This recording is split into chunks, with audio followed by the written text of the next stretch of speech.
Have you ever wondered, what was the absolute worst time in all of human history to be alive? Not just, a bad decade or a tough year, but a moment so catastrophic, so completely filled with suffering, that it stands as the absolute peak, the zenith of human misery. Well, today, we're going to journey back to that time. The year is 1347. I want you to remember that date, because in a very real way, it's the year the world as anyone knew it began to end. Before the disaster, you have to picture a world just teeming with life. A world completely, blissfully unaware of the shadow that was stretching toward it from the east. It was a world standing right on the edge of a cliff, about to take one final, fatal step. Really try to imagine it. The sounds of a packed marketplace, the smell of bread baking, the familiar ring of church bells. Sure, life was hard, no doubt about it, but it was vibrant. It was normal. People worked and loved and feared God, all under this comforting illusion that tomorrow was going to be pretty much like today. They had absolutely no idea what was coming for them.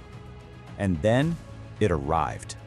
Not like an army, which you can see marching over a hill. Not like a famine, which kind of builds up slowly. No, this came like a phantom, an invisible, unstoppable force that just swept across the land. They wouldn't call it the Black Death for centuries. At the time, they had a much simpler, more honest name for it: the Great Mortality. So what was this monster? Well, today we know what it was. Clinically, it was a pandemic sparked by a bacterium called Yersinia pestis. It traveled silently in the blood of rats, carried by the fleas that fed on them. And it just hopped from port to port along the world's biggest trade routes. But for the people back then, in the 14th century, this wasn't a bacterium. This was God's punishment, a curse. It was the literal apocalypse, right there on their doorstep. And this apocalypse, it announced itself on the body in the most unspeakably cruel ways. First, you'd get the fever and chills, just racking your body. Then came the buboes, these agonizingly painful swellings, sometimes as big as an apple, that would just erupt in the armpits and groin. Soon, the victim was vomiting blood as their insides literally fell apart. And in those final, awful stages, their skin would blacken from all the internal bleeding, which is, of course, where the plague got its famous name. From that first symptom to death, it could be just a matter of days. The final toll, just in Europe alone, is estimated to be 50 million people. 50 million. That number, it's almost impossible to really wrap your head around it. But in just a few short years, the Black Death managed to wipe out as much as half of Europe's entire population. Just imagine looking around your town, your city, and seeing 1 out of every 2 people you've ever known in your entire life just gone.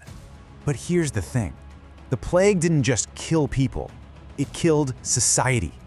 Every system, every belief, every single bond that held that medieval world together, it all began to rot from the inside out. You could literally watch the pillars of civilization just fall, one by one. It was a cascade of failure. Doctors, in those terrifying beaked masks, were completely helpless. Priests who offered the last rites died right alongside the people they were trying to comfort. Prayers just went unanswered. And into that power vacuum, you got pure, raw fear. Mobs of flagellants would march from town to town, whipping themselves bloody in public, while others, just desperate for a scapegoat, turned on minority communities with brutal violence. But the most terrifying collapse of all was the most personal one: the family. The terror ran so deep that it shattered the most basic of human bonds.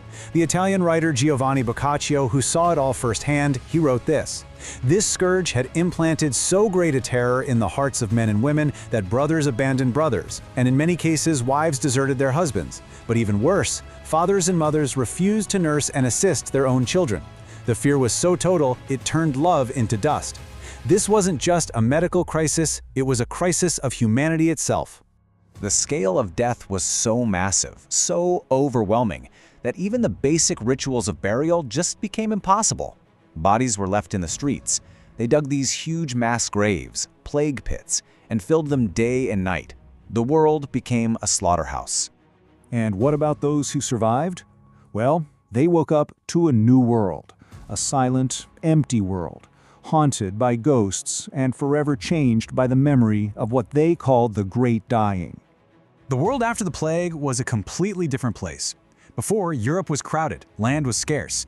After, you had ghost towns and a massive labor shortage, which, ironically, gave the surviving peasants more power than they'd ever had. The whole rigid social structure just cracked.